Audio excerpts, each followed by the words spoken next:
ওং নম ভগৱতে বাসুদেৱায়। এইবাৰ চ'ত মাহ হৈছে গুৰুত্বপূৰ্ণ মাহ, কাৰণ শনিৰ স্থানচ্যুতি আৰু বৃহস্পতিৰ দৃষ্টি আৰু ৰাহু কেতুৰ প্ৰভাৱৰ বাবে বহু ৰাশিৰ ওপৰত বিশেষ প্ৰভাৱ পৰিব। বিশেষকৈ শনি আৰু বৃহস্পতিৰ স্থানান্তৰ কিছুমান ৰাশিৰ বাবে সৌভাগ্য আনিব আৰু কিছুমানৰ বাবে নতুন কঠিন সময় আৰম্ভ কৰিব পাৰে। এইবাৰ চ'ত মাহত আপোনাৰ ভাগ্য সম্পূৰ্ণৰূপে ঘূৰি যাব পাৰে আৰু এই মাহত আৰু কিছুমান ৰাশিৰ ভাগ্য উজ্জ্বলো হ'ব, আনহাতে কিছুমান কঠিন সময়ৰ সন্মুখীন হ'ব পাৰে। কোন ৰাশিৰ বাবে এই মাহ সৌভাগ্যৰ হ'ব আৰু কোন ৰাশিয়ে সতৰ্কতা অৱলম্বন কৰিব লাগিব, সম্পূৰ্ণ জ্যোতিষ ভিত্তিত বিশ্লেষণ কৰিবলৈ যত্ন কৰিছোঁ, গতিকে ভিডিঅ'টো শেষলৈকে চাব। এই মাহত কেইটামান ৰাশিৰ ভাগ্য উজ্জ্বল হ'ব। ধন, যশ, চাকৰি আৰু সম্পত্তি লাভৰ যোগ আছে। কিছুমান ৰাশিয়ে বিপদ, ধন ক্ষতি, স্বাস্থ্যৰ সমস্যা বা মানসিক চাপৰ সন্মুখীন হ'ব পাৰে। এই মাহত যিকোনো গুৰুত্বপূৰ্ণ সিদ্ধান্ত লোৱাৰ আগতে ৰাশি অনুসৰি জানি লোৱাটো অত্যন্ত গুৰুত্বপূৰ্ণ হ'ব। আহক ভিডিঅ'টো আৰম্ভ কৰোঁ। যিসকল ৰাশিৰ বাবে চ'ত মাহ শুভ হ'ব সেই বিষয়ে প্ৰথমতে আলোচনা কৰিম। এই ৰাশিসমূহৰ বাবে অত্যন্ত শুভ সময় আহিব। কাৰোবাৰ যদি চাকৰিৰ ক্ষেত্ৰত সুযোগ বৃদ্ধি পাব, কাৰোবাৰ ধন বৃদ্ধি পাব পাৰে আৰু কাৰোবাৰ জীৱনত নতুন সুযোগো আহিব। গতিকে প্ৰথম ভাগ্যশালী ৰাশিটো হৈছে মেষ ৰাশি। সৌভাগ্য কেনেকৈ আহিব? নতুন উদ্যোগ আদি আপোনালোকে আৰম্ভ কৰিব পাৰিব আৰু ইয়াৰ বাবে অত্যন্ত শুভ সময় চলি আছে। গতিকে যদি নতুন কিবা এটা কৰিম বুলি ভাবিছে, এই মাহত কৰিব পাৰে আৰু যিকোনো ধৰণৰ বিনিয়োগত আপোনাৰ সফলতা আহিব। গতিকে যদি আপোনাৰ বিনিয়োগৰ ক্ষেত্ৰত অলপ মনোযোগ দিছে, তেনেহ'লে আপোনালোকে এই ক্ষেত্ৰত আগবাঢ়িব পাৰে। কৰ্মজীৱনত প্ৰসন্নতাৰ সময় আহি পৰিছে। নতুন দায়িত্ব লাভৰো আপোনাৰ সম্ভাৱনা অধিক। গতিকে যদি কিবা নতুন দায়িত্ব পায়, সেইবোৰ ভালদৰে কেনেকৈ কৰিব তাৰ প্ৰতি চিন্তা কৰক, যাতে আপুনি ভৱিষ্যতে আপোনাৰ সন্মান বৃদ্ধি হয় আৰু লগতে আৰু নতুন দায়িত্ব আহি পৰে। এতিয়া কি সাৱধানতা ল'ব লাগিব এই মাহত আপোনাৰ বাবে? অহংকাৰ বা অতিমাত্ৰা আত্মবিশ্বাস আপোনাৰ বাবে ক্ষতিকাৰক হ'ব পাৰে, কাৰণ যদি নতুন দায়িত্ব বা নতুন কিবা সফলতা অৰ্জন কৰে, তে অহংকাৰী হৈ নপৰিব। ভালদৰে চলিব, আত্মবিশ্বাস বেছি নাৰাখিব, একদম সৰলতাভাৱে আপুনি চলি যাব। পৰিয়ালৰ ভিতৰত কেতিয়াবা মনোমালিন্য হ'ব পাৰে, কিন্তু ধৈৰ্য ধৰিব লাগিব। পৰিয়ালত যদিও কিবা বাদ বিবাদ চলে, তেনেহ'লে আপুনি কোনো ধৰণৰ কটু কথা নক'ব বা খং নকৰিব। শান্তিভাৱে আপুনি পৰিস্থিতিবোৰ চম্ভালিবলৈ যত্ন কৰিব। ইয়াৰ ফলত আপোনাৰ ঘৰৰ পৰিৱেশো সুন্দৰ হৈ থাকিব, আপোনাৰ মানসিক স্থিতিও ভাল হৈ থাকিব। এই মাহৰ বাবে আপোনাৰ শুভ সংখ্যা হ'ব 3 আৰু শুভ ৰং হ'ব ৰঙা। আৰু প্ৰতিকাৰ হিচাপে আপুনি কৰিব পাৰে, শনিদেৱক আপুনি শনিবাৰে কলা তিল বা মিঠাই প্ৰসাদ হিচাপে আগবঢ়াওক। এনে কৰিলে আপোনাৰ যিবোৰ দোষ আছে সেইবোৰ কাটি যাব। এতিয়া দ্বিতীয় ভাগ্যশালী ৰাশিটো হৈছে সিংহ ৰাশি। এইবাৰ সিংহ ৰাশিৰ জাতকৰ বাবে সৌভাগ্য কেনেকৈ আহিব? আপুনি অভিলাষিত পদোন্নতি অথবা নতুন চাকৰি লাভৰ সম্ভাৱনা থাকিব। বিবাহ বা নতুন সম্পৰ্কৰ যোগ সৃষ্টি হ'ব। যিসকলে অবিবাহিত তেওঁলোকৰ বাবে খুবেই ভাল এইটো মাহ। ধনৰ লগত যুক্ত যিকোনো কামত আপুনি সফলতা লাভ কৰিবলৈ সক্ষম হ'ব। গতিকে যিকোনো ব্যৱসায়ী হওক আপোনাৰ বা কোনো বিনিয়োগেই হওক, এইবোৰত আপুনি লাভ কৰিবলৈ সক্ষম হ'ব। এই মাহত আপুনি কি সাৱধানতা ল'ব লাগিব? আপোনাৰ জেদী মনোভাৱে আপোনাক লোকচান কৰিব পাৰে। গতিকে কোনো ধৰণৰ জেদ নকৰিব। কিবা কাম যদি অসফল হৈছে, গতিকে মন বেয়া নকৰিব, আপুনি পুনৰ চেষ্টা কৰক, কিন্তু আপুনি শান্তিভাৱে চলিবলৈ যত্ন কৰিব, যাতে খং আপোনাৰ ভিতৰত উদয় নহয়। স্বাস্থ্যৰ প্ৰতি মনোযোগ দিব লাগিব। পেটৰ সমস্যা দেখা দিব পাৰে, গতিকে স্বাস্থ্যৰ ক্ষেত্ৰতো আপুনি কিছু সতৰ্ক হ'ব লাগিব, যাতে পেটৰ ক্ষেত্ৰত বেছিকৈ আপোনাৰ সমস্যা দেখা দিব পাৰে। গতিকে খাদ্যাভ্যাস আপুনি সুসংগঠিত কৰি ৰাখিব লাগিব। কোনো ধৰণৰ অস্বাস্থ্যকৰ খাদ্য গ্ৰহণ নকৰিব। এই মাহৰ বাবে আপোনাৰ শুভ সংখ্যা হ'ব 1 আৰু শুভ ৰং হ'ব সোণালী।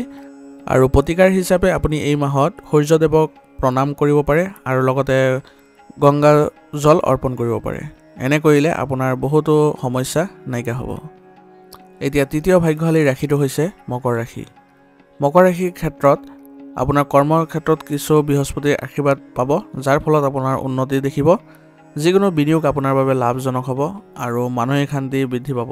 গতিকে যিহেতু এই মাহত আপোনাৰ কিছু সৌভাগ্য দেখা গৈছে, গতিকে বৃহস্পতিৰ আশীৰ্বাদ পৰাৰ ফলত আপোনাৰ ব্যৱসায়িক ক্ষেত্ৰ ভাল হ'ব। আপোনাৰ বিনিয়োগৰ ক্ষেত্ৰও আপোনাৰ লাভজনক কিছু দিব আৰু ইয়াৰ ফলত আপোনাৰ মানসিক শান্তিটো লাভ কৰিবই, কাৰণ আপোনাৰ যিহেতু ব্যৱসায় বাণিজ্য ভাল হ'ব, তেতিয়াহ'লে আপোনাৰ মানসিক শান্তিও লাভ কৰিব পাৰিব।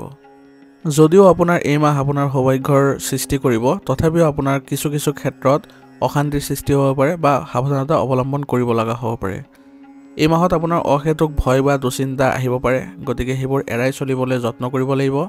যদি আপুনি মানসিকভাৱে কিছু অশান্তি পাই আছে তেনেহ'লে নিসংগতাত কিছু সময় কটাব বা আপোনাৰ শুভাকাংক্ষীক আপুনি কথা শ্বেয়াৰ কৰক যে আপুনি কি বিষয়ত অশান্তি পাই আছে। তেওঁলোকৰ ভাল পৰামৰ্শই আপোনাক বহুত শান্তি দিব পাৰে, গতিকে এইবোৰ আপোনালোকে প্ৰয়োগ কৰিব। আৰু খাদ্য আৰু ব্যায়ামত অলপ মনোযোগ দিব লাগিব, কাৰণ খাদ্যৰ ক্ষেত্ৰত আপুনি যদি অলপ সুসংগঠিত হৈ নাথাকে তেনেহ'লে কিছু বেমাৰ আদিও দেখা দিব পাৰে। আৰু লগতে ব্যায়াম কৰাটো আপোনাৰ বাবে ভাল হ'ব, ইয়াৰ ফলত আপুনি সুস্থ আৰু সক্ৰিয় হৈ থাকিব পাৰিব। এই মাহৰ বাবে আপোনাৰ শুভ ৰং হ'ব নীলা আৰু শুভ সংখ্যা হ'ব 8। আৰু প্ৰতিকাৰ হিচাপে এই মাহত আপুনি কৰিব পাৰে শনিদেৱক প্ৰণাম কৰক আৰু কলা বস্তু দান কৰক প্ৰত্যেক শনিবাৰে। ধন্যবাদ। কমেণ্টত আপোনালোকে ওং নমঃ শিৱায় লিখিবলৈ নাপাহৰিব। এতিয়া আমি জানিম এই মাহ অৰ্থাৎ চ'ত মাহত আপোনালোকৰ কোন কোন ৰাশিসকলে সাৱধানতা অৱলম্বন কৰিব লাগিব, কাৰণ তেওঁলোকৰ ক্ষেত্ৰত কিছু বাধা বা সমস্যা আহিব পাৰে। কিছুমান ৰাশি আছে, সেই ৰাশিসকলৰ বিষয়েও আলোচনা কৰোঁ আহক। ব্যৱসায়, চাকৰি, স্বাস্থ্য আৰু সম্পৰ্কৰ ক্ষেত্ৰত কঠিন সময়ৰ সন্মুখীন হ'ব লগা হ'ব পাৰে, গতিকে সতৰ্কতা আৰু প্ৰতিকাৰ লোৱাটো অত্যন্ত আপোনালোকৰ প্ৰয়োজনীয় হ'ব। এতিয়া প্ৰথমে সাৱধান হ'ব লগা ৰাশিটো হ'ব কৰ্কট ৰাশি। কৰ্কট ৰাশিৰ কেনেকুৱা সমস্যা হ'ব? নতুন বিনিয়োগ কৰাটো আপোনাৰ বাবে খুবেই বিপদজনক হ'ব পাৰে, গতিকে পৰাপক্ষত এই মাহত আপুনি বিনিয়োগ এৰাই চলক। বিনিয়োগৰ ক্ষেত্ৰত আপুনি কোনো ধৰণৰ মনোযোগ নিদিবই।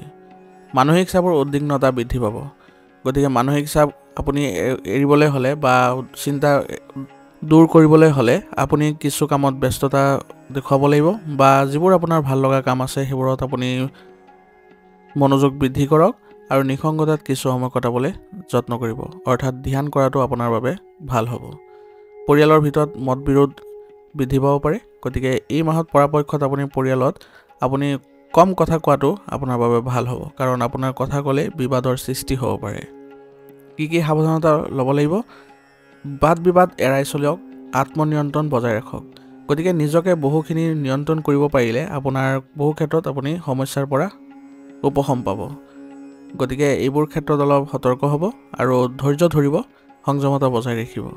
কথা বতৰা অলপ কমাই ক'ব এই মাহত। এই মাহৰ বাবে আপোনাৰ শুভ ৰং হ'ব সেউজীয়া আৰু শুভ সংখ্যা হ'ব 2। প্ৰতিকাৰ হিচাপে সোমবাৰে আপুনি শিৱ মন্দিৰত গৈ দুধ অৰ্পণ কৰক আৰু ওং নমঃ শিৱায় মন্ত্ৰ জাপ কৰিব। এতিয়া দ্বিতীয় সাৱধান হ'ব লগা ৰাশিটো হৈছে বৃশ্চিক ৰাশি। বৃশ্চিক ৰাশি জাতকৰ কেনেকুৱা সমস্যাৰ সন্মুখীন হ'ব?